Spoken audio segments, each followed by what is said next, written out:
Lucas 1, a partir do verso 11, fala assim: Então, um anjo do Senhor apareceu a Zacarias, à direita do altar do incenso. Quando Zacarias o viu, Zacarias é o pai de João Batista. Quando Zacarias o viu, perturbou-se e foi dominado pelo medo. Mas o anjo lhe disse: Não tenha medo, Zacarias, sua oração foi ouvida. Isabel, sua mulher, lhe dará um filho, e você lhe dará o nome de João. Ele será motivo de prazer e de alegria para você.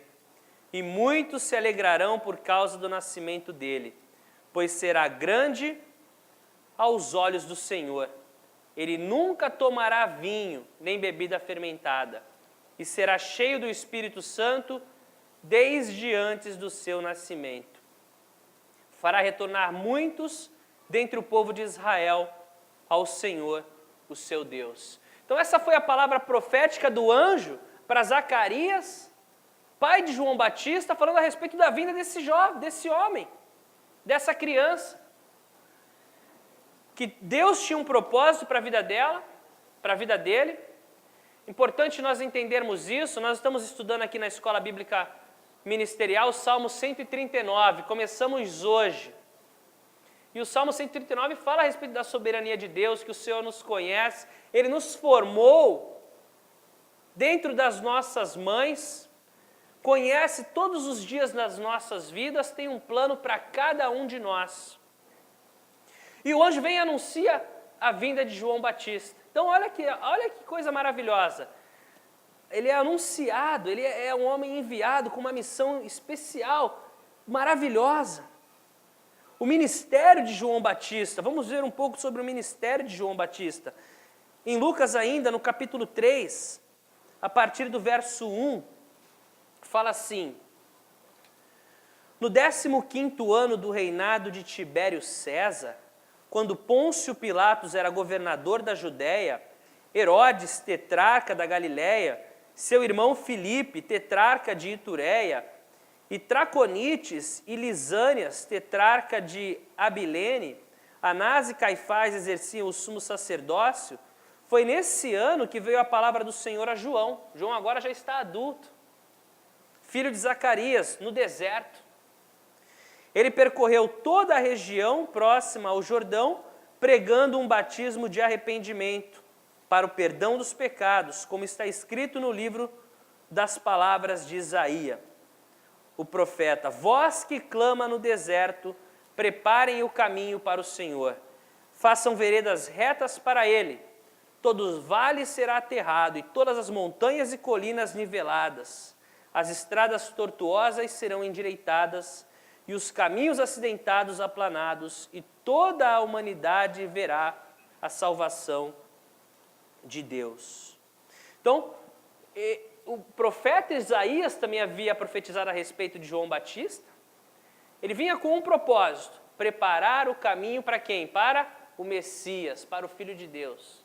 Então, pouco antes de Jesus entrar em cena, João Batista entra em cena, dizendo para as pessoas que elas tinham que se arrepender dos seus pecados, voltarem os seus corações para Deus, porque vinha o Filho de Deus. Ele fala assim: aquele cujo sandálias não sou nem digno de amarrar ou desamarrar. Não sou digno de calçá-lo, tamanha a sua glória. O ministério de João Batista produziu frutos. As pessoas vinham de todos os lugares até o Rio Jordão para serem batizadas por ele. Tantos frutos que as pessoas começaram a pensar assim: vem cá, você é o Messias? Você é o Cristo? O Messias significa o enviado, o ungido. E João Batista respondia prontamente: não sou. Não sou.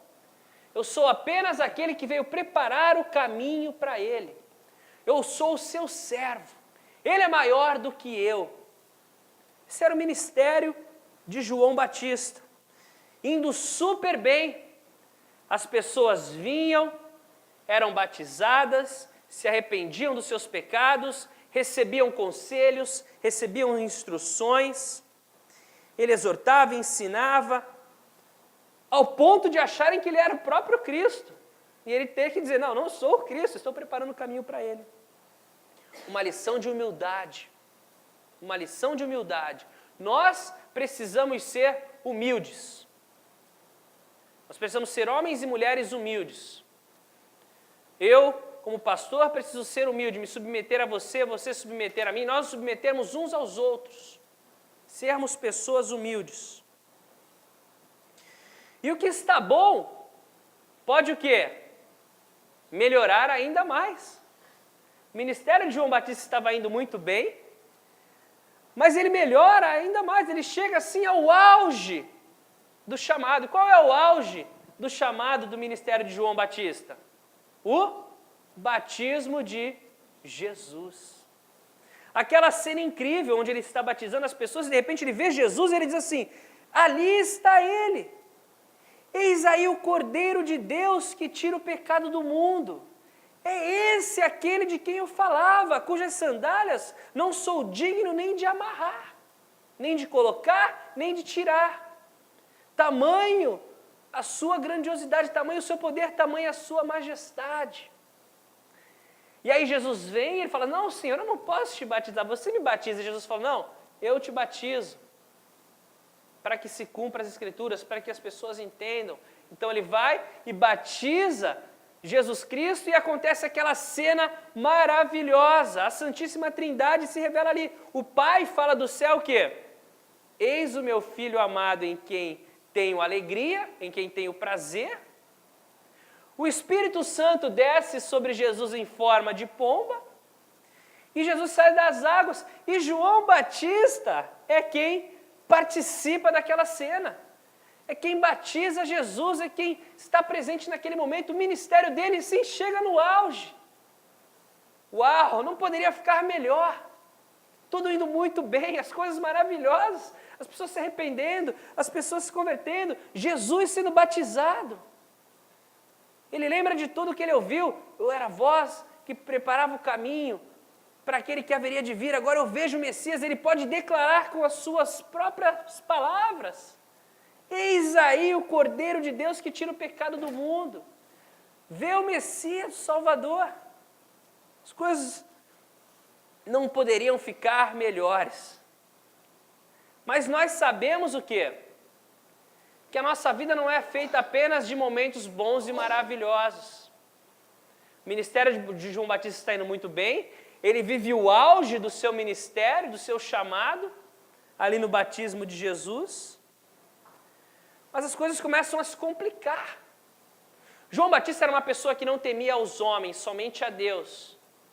E Herodes, lembra que nós lemos em Lucas diversos nomes, o tetrarca, e Herodes e Filipe.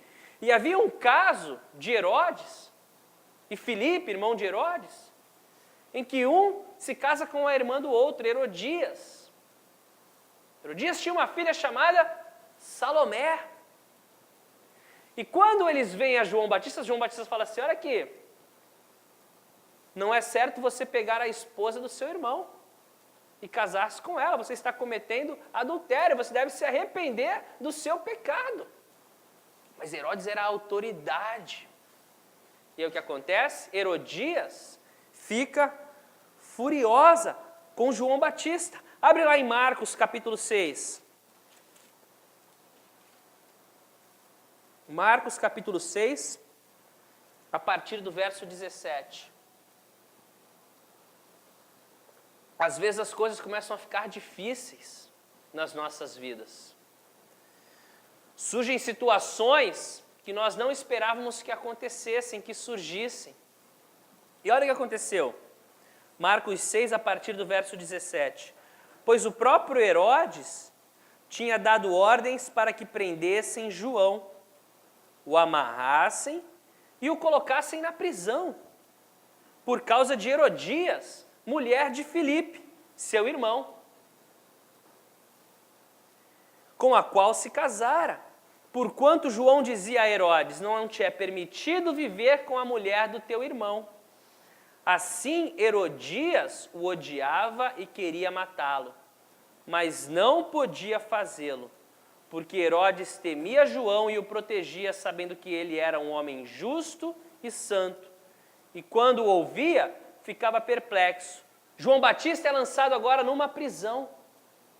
Existe uma mulher, Herodias, que odeia João Batista e quer matá-lo. Ela ficou furiosa quando foi confrontada com a verdade.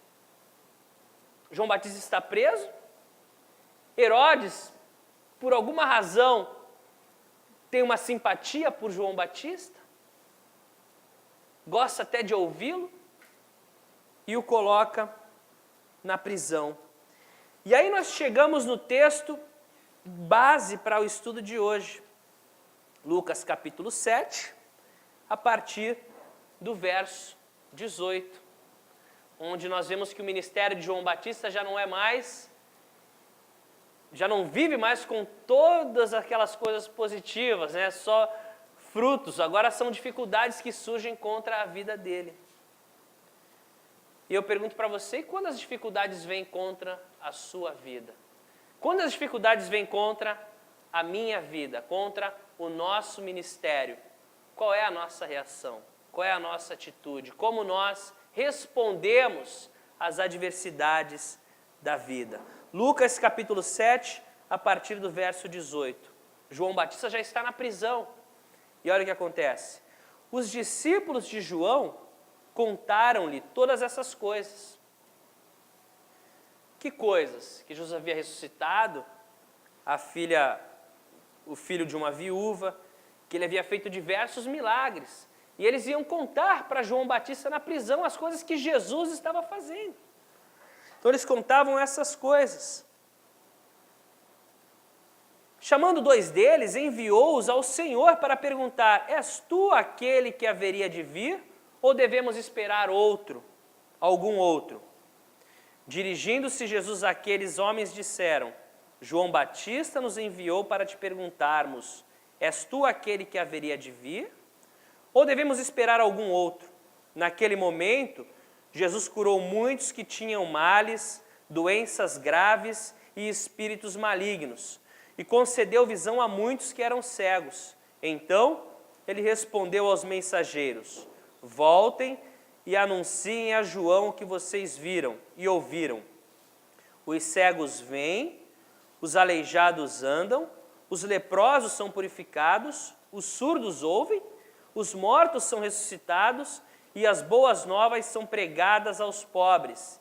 E feliz é aquele que não se escandaliza por minha causa. Então essa é a cena agora do momento. O auge passou. João agora está lançado numa prisão.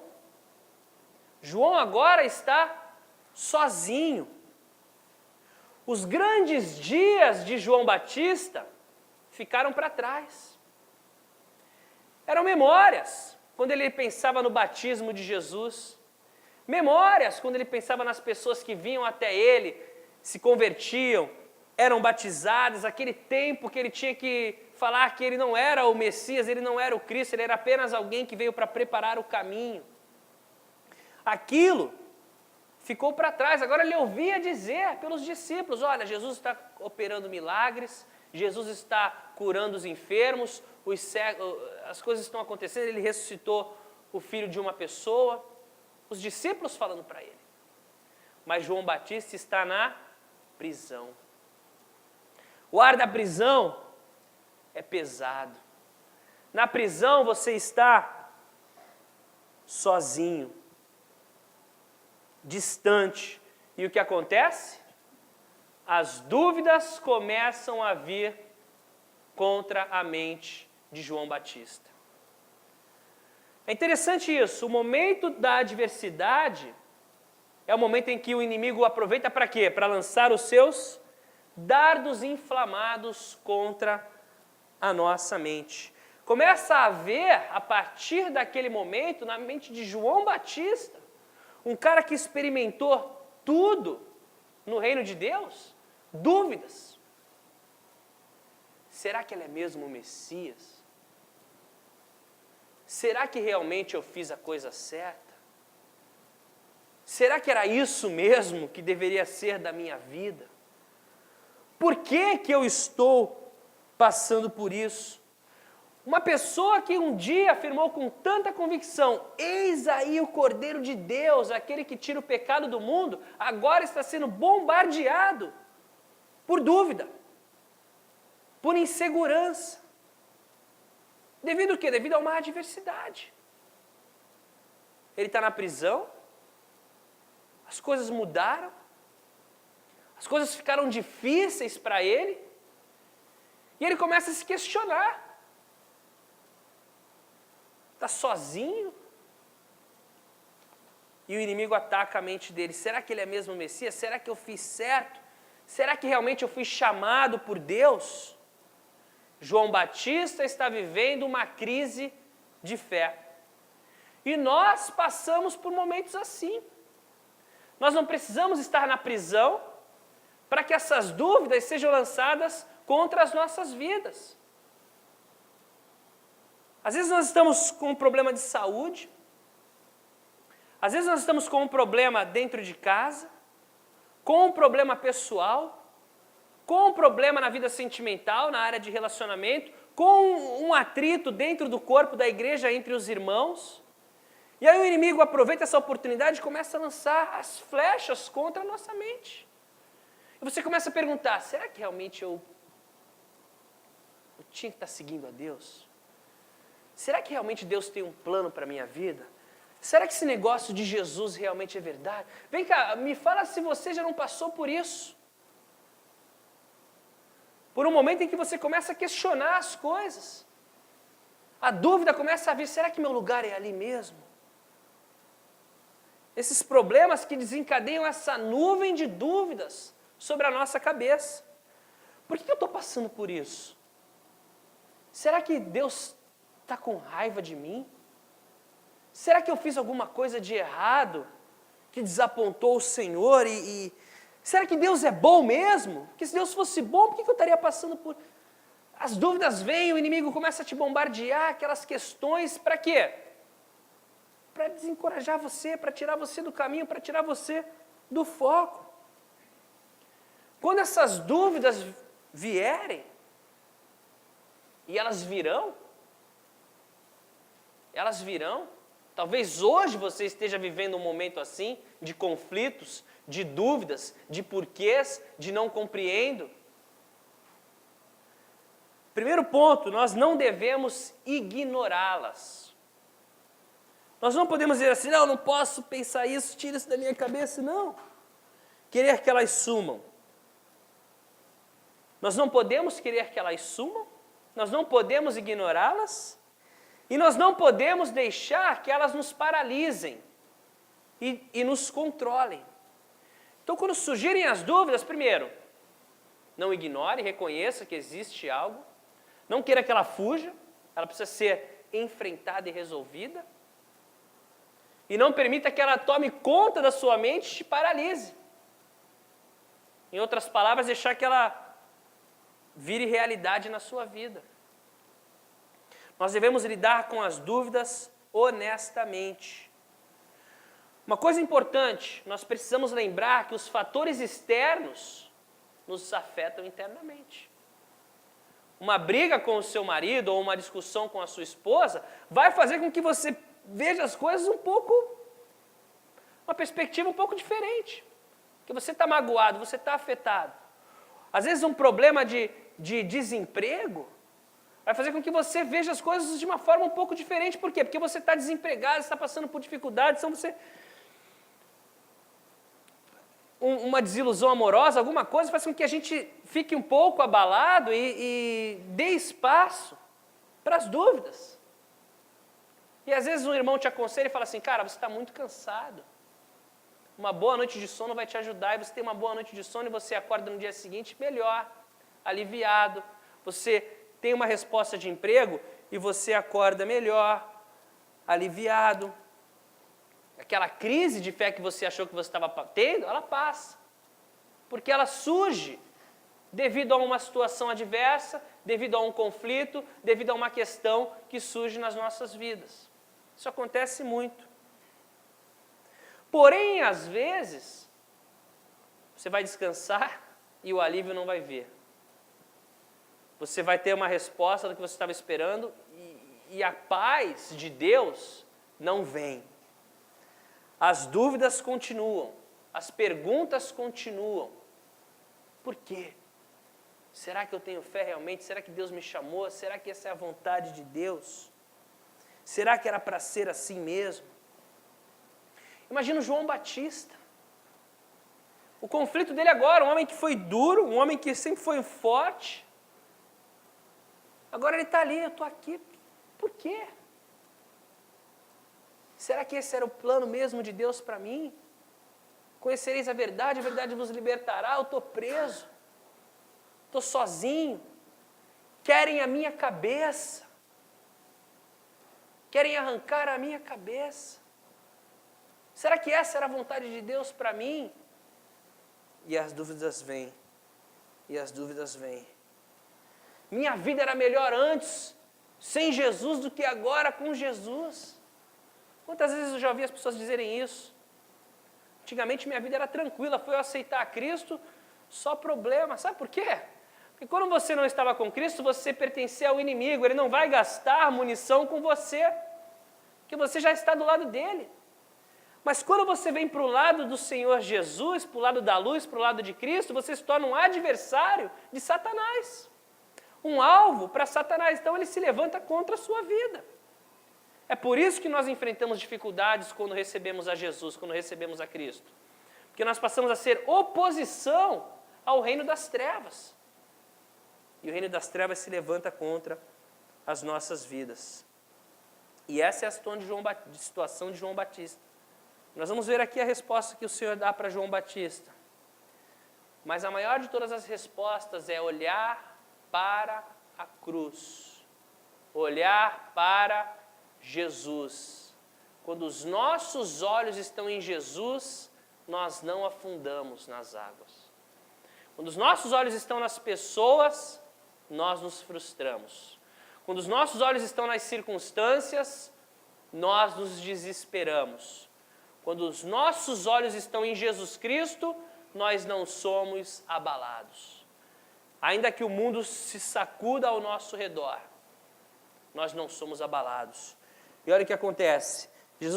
João Batista está vivendo esse conflito. Ele precisa da resposta. Ele precisa da resposta. Sendo consumido por essa dúvida, dias, semanas. Outrora era certeza, agora virou dúvida. E ele manda os seus discípulos perguntarem, vem cá, você é realmente o Cristo? Ou devemos esperar outro? Imagina, ele sabia quem Jesus era, mas agora ele tem essa dúvida, vem cá, você é realmente o Cristo? Eu preciso saber. Algo interessante a respeito de você ter uma dúvida, uma questão. O oposto da fé, você ter fé, você crer, não é a dúvida. É a incredulidade. Você tem fé, você crê ou você não crê.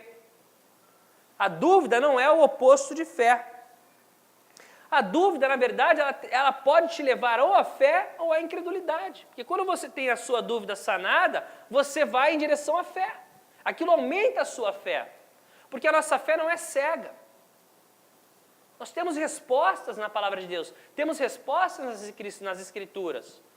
Nós não somos forçados a crer em alguma coisa que não faz sentido. Não, nós temos respostas. E quanto as dúvidas vêm e eu tenho as respostas, mais a minha fé se fortalece, mais a minha fé é edificada, mais eu cresço no Senhor. O problema é a incredulidade.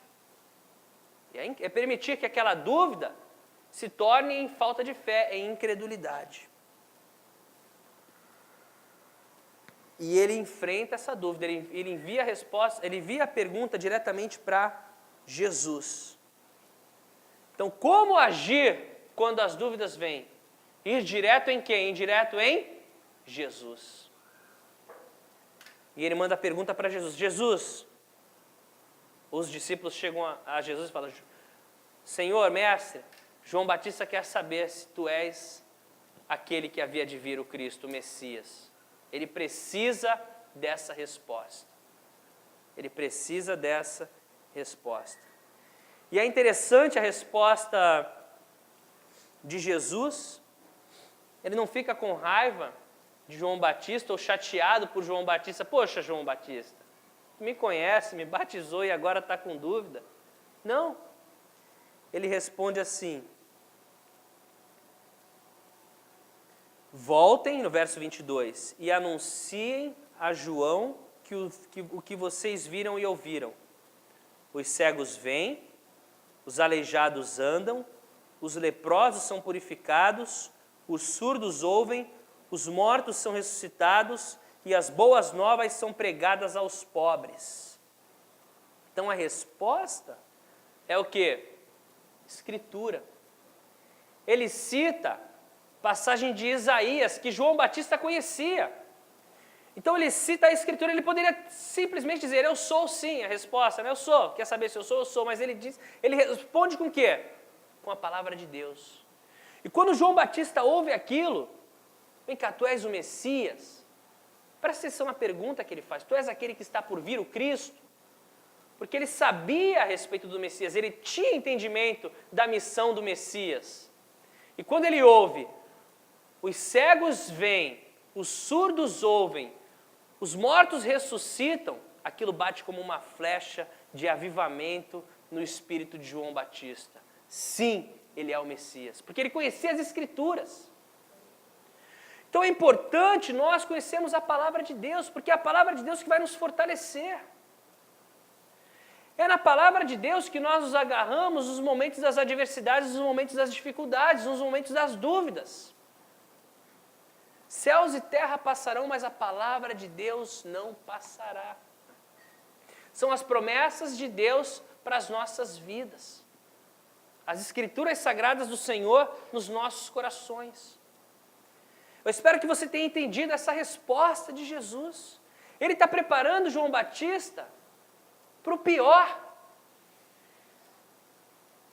Porque o pior ainda estava por vir, humanamente falando. Ele seria decapitado.